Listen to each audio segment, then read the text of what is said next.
Don't you think अगर हम अपना लिविंग स्टाइल भी थोड़ा बदलें, हाँ, थोड़ा एक्सरसाइज, थोड़ा कुछ हेल्दी खाना, कम खाना, इन चीज़ों का ख्याल रखें तो उससे भी फर्क पड़ सकता है ना? बहुत फर्क पड़ता है। अब जैसे डायबिटिक पेशेंट है, कोई भी है, जैसे कोई मोटापे का शिकार है, उसका उसका हेल्दी चीज़ें खाने को मन रहता है, तो बॉडी वो चीज़ें मांगती है, तभी तो फैल रही है ना। उसका फैट मांगती है बॉडी खाने को, वो चावल भी खाएगा उसका मन करेगा, आलू भी खाएगा उसका मन करेगा, और डॉक्टर या वैद्य उसको बंद करते हैं।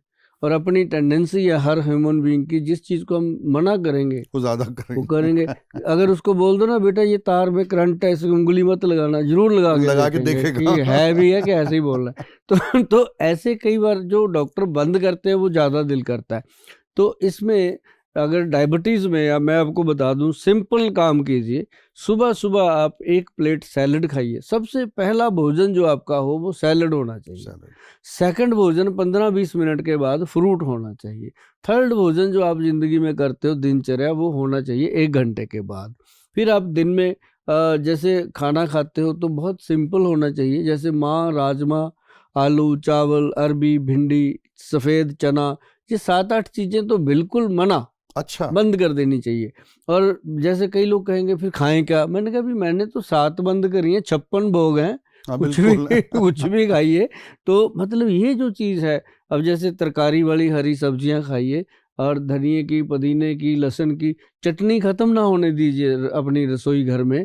तो चटनी जो है वो ऐसे चटनी नहीं होती कि चटकारे लेने के लिए है, वो आपके थायराइड ग्लैंड को ठीक करती है, वो आपके पाचन तंत्र को ठीक करती है। और ऐसे ही थोड़ी अपने बुजुर्ग बना के गए थे, मेथी कलौंजी के अचार बना गए, वो बिल्कुल हम खाते रहे हैं। और साग जो है वो बनता था हांडी में, तो वो हांडी वाला साग अब कहाँ मिलता है, अब बिल्कुल। सीटी वाला मिलता है कुकर में। वो हाँ, सीटी बज के बनता है तो शरीर की भी सीटी बजा देता इजी है। लाइफ ना हाँ, वो फिर शरीर को लगता नहीं है, उसका पूरा पोषण नहीं कर पाता। और ये जो चीज़ें हैं खाने पीने की, अगर इसमें अब जैसे मान लो कोई लोग कहते हैं जी मुझे बहुत सारे लोग कहेंगे कि गोयल साहब एक बात का ध्यान रखना, हम शाम को पैग जरूर लगाते हैं। मैं कहा भी पैग लगाते हो या दारू पीते हो, दो बातें हैं।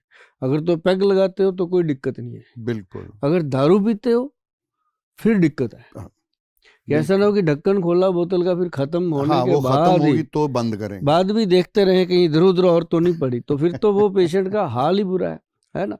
तो लेकिन हाँ, जो 30-60 ml लेते हैं, हम कहते हैं कि उनका जो नर्व सिस्टम है वो ठीक है, कोई प्रॉब्लम वाली बात नहीं है।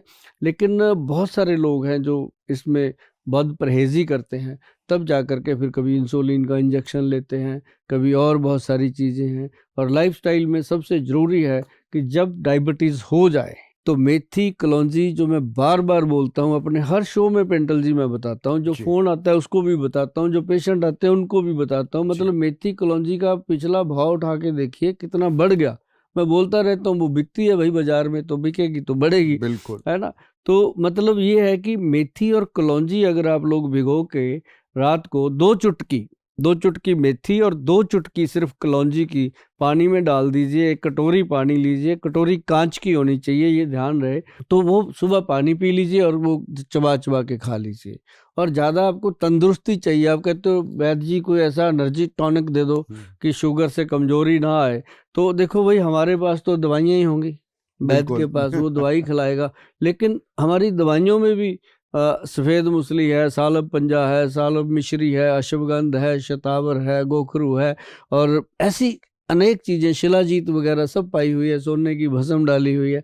तो वो चीज़ जो है वो चीज़ करेगी कि आपकी अगर मैरिड लाइफ डिस्टर्ब है तो उसको ठीक कर देगी, है ना। अगर आपको प्रॉपर एनर्जी चाहिए, रोज़ की रोज़ चाहिए, तो 1 अखरोट, 5 बादाम, 5 किशमिश, और उसमें 2 पीस अंजीर के रात को पानी में डाल दीजिए, सुबह पानी फेंक दीजिए, ये ड्राई फ्रूट खा लीजिए, बादाम छिलका उतार के खाना। और आप 15-20 दिन, क्या 1 महीने के बाद कहोगे कि वाकई शरीर के अंदर जान आ रही है। क्योंकि डायबिटिक पेशेंट कहता है कि किशमिश तो मीठी होती है, अंजीर मीठी होती है, ये वो मीठा नहीं है जो डायबिटिक पेशेंट को नुकसान करे। गोयल साहब, बहुत अच्छा लगा आपकी बातें सुन के और बहुत अवेयरनेस आई। लेकिन आजकल जो मेरे दोस्त यारों में भी एक बड़ी कॉमन प्रॉब्लम आ रही है, और वो है यूरिक एसिड का बढ़ना। बिल्कुल।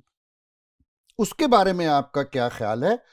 कैसे उसको कंट्रोल कर सकते हैं, उसकी केयर कैसे कर सकते हैं कि उससे आपका यूरिक एसिड ना बढ़े?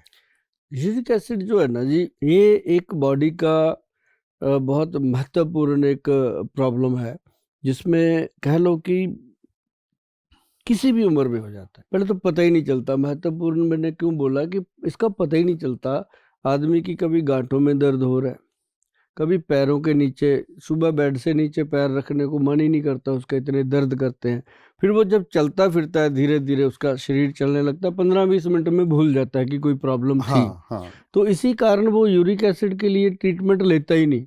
उसको होता है कि थोड़ी बहुत प्रॉब्लम है, अपने आप हट जाएगी। धीरे धीरे वो यूरिक एसिड जो है वो गठिए का रूप ले लेता है, रिमोटाइड अर्थराइटिस का। रिमोटाइड अर्थराइटिस से क्या होता है कि ये हड्डियां जो है आपस में बेंड होने लगती हैं, हाथ पैर ऐसे टेढ़े हो जाते हैं, तो घुटने टेढ़े हो जाते हैं, पैर ऐसे उंगली के ऊपर उंगलियां चढ़ जाती हैं, मतलब पेशेंट के अपने बस में नहीं रहता, डिफॉर्मिटी आ जाती है। हाँ। फिर वो जो जाता है डॉक्टर के पास या वैद्य के पास, वहां फिर उसका यूरिक एसिड का ट्रीटमेंट तो होना ही होना, साथ में उसका अर्थराइटिस का भी करना पड़ता है। तो अगर वो पहले ही ध्यान दे, सबसे बेस्ट इसका ट्रीटमेंट मैं आपको बताऊं, जो मूली होती है नॉर्मल, उसको काट के रात को नमक लगा के उसको उसमें रख दीजिए, ओस में बाहर बालकनी में। सुबह वो सारी उसका पानी पूनी निकल जाता है, तो उसको नॉर्मली ऐसे ही उठाओ और धो लो, पानी में धो करके उसको चबा चबा के खाओ, बहुत फर्क पड़ता है। अच्छा जी। पाचन क्रिया ठीक होती है और यूरिक एसिड अपने आप कंट्रोल होता है। ओके। और बहुत सारे लोग ऐसा करते हैं। तीसरी चीज क्या है कि उसके लिए हमारे जो वैद्य है वो बनाते हैं, एक कैप्सूल तैयार किया गया है, कैप्सूल रूप में एक औषधि बनाई है, जिसका नाम, अच्छा नाम हमारे सीधे होते हैं क्योंकि हमारे वैद्य जी बड़े सीधे हैं, वो नाम भी सीधे रखते हैं। हम उनको पूछेंगे वैद्य जी नाम क्या रखें, इसका आपने बना दिया, वो उन्होंने नाम रखा यूरिक एसिड कंट्रोल कैप्सूल। तो सिंपल बात ही, पढ़ते ही पता लगता है हाँ। किसकी दवाई है अब ये। जैसे शुगर का रखेंगे डायबिटीज कंट्रोल पाउडर, प्रोस्टेट का रखेंगे प्रेस्टो केयर कैप्सूल, मतलब पेशेंट को भी पता चलता है कि ये बात बनेगी।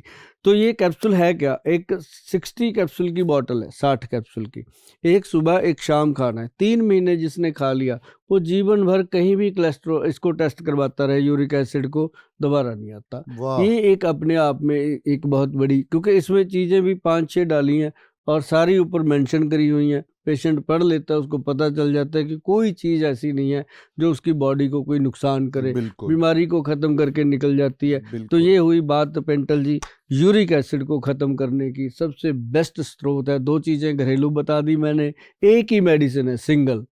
अगर बहुत कोई ज़्यादा जिद करते हैं तो उनको हम जरूर कहते होते हैं कि भैया एक तो कब्ज ना रहने दो, कब्ज को ख़त्म करो, दूसरा अगर पेट में कब्ज ठीक हो गया तो यूरिक एसिड और बहुत सारी बीमारियां अपने आप खत्म हो जाती है।